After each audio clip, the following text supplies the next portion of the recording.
Ayah bunda pernah mengalami situasi seperti ini. Baru saja duduk 10 menit membuka buku, Ananda sudah minta izin minum, mau ke toilet, atau tiba-tiba sibuk memainkan penghapusnya. Rasanya kok susah sekali ya meminta anak duduk diam dan belajar selama 1 jam penuh. Padahal materinya tidak sulit, tapi fokusnya yang sepertinya lari kemana-mana. Tenang ayah bunda, ini bukan berarti Ananda malas atau tidak pintar. Seringkali ini hanya soal strategi waktu yang belum pas dengan kerja otak mereka. Mari kita pahami dulu bagaimana otak anak bekerja. Tahukah ayah bunda bahwa rentang konsentrasi murni seorang anak usia SD itu sangat singkat? Secara teori, anak usia 7 tahun rata-rata hanya bisa fokus penuh selama 15-20 menit saja. Jika kita memaksa mereka belajar non-stop selama 1 jam, maka otak mereka akan mengalami kelelahan kognitif. Akibatnya, informasi tidak masuk, anak jadi rewel, dan ayah bunda pun jadi terpancing emosinya.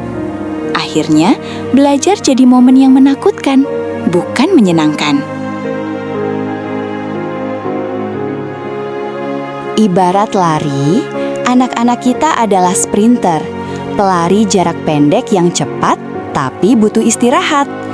Mereka bukan pelari maraton yang bisa lari jauh tanpa henti. Jadi, solusinya bukan memaksa mereka lari lebih jauh, tapi memberi mereka garis finish yang lebih dekat. Disinilah kita bisa menggunakan teknik yang disebut Pomodoro visual.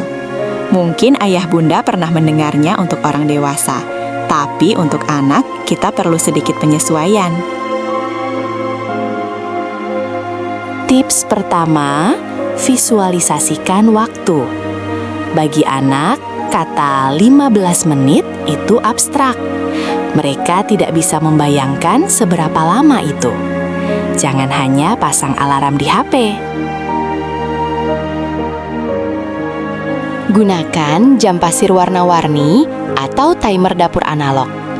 Biarkan Ananda melihat waktu yang berkurang. Ketika mereka melihat pasirnya tinggal sedikit, mereka justru akan termotivasi untuk menyelesaikan tugas sebelum pasir habis. Ini mengubah belajar menjadi permainan yang seru. Tips kedua, gunakan formula yang tepat. Jangan langsung 25 menit jika anak belum terbiasa. Mulailah dari yang ringan.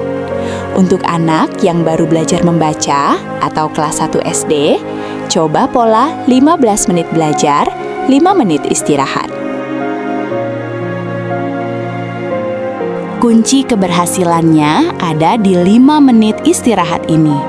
Ingat ya bunda, istirahatnya harus fisik, minum air, lari-lari kecil, atau stretching.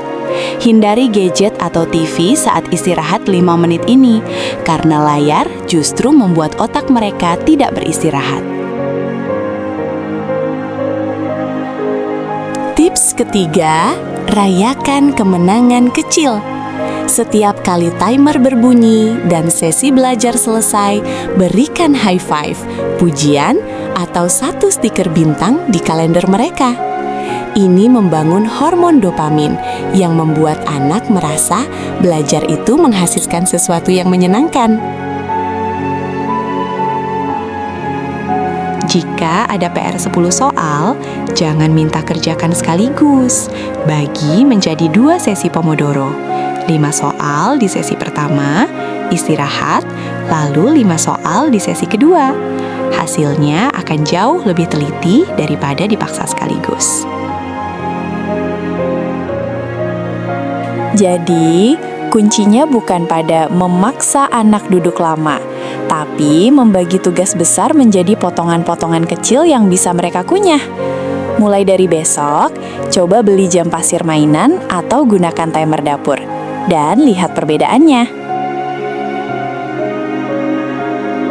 Semoga tips ini membantu suasana belajar di rumah jadi lebih adem ya, Ayah Bunda. Jangan lupa subscribe channel ini untuk tips pendidikan anak lainnya setiap minggu. Setiap anak punya potensinya masing-masing.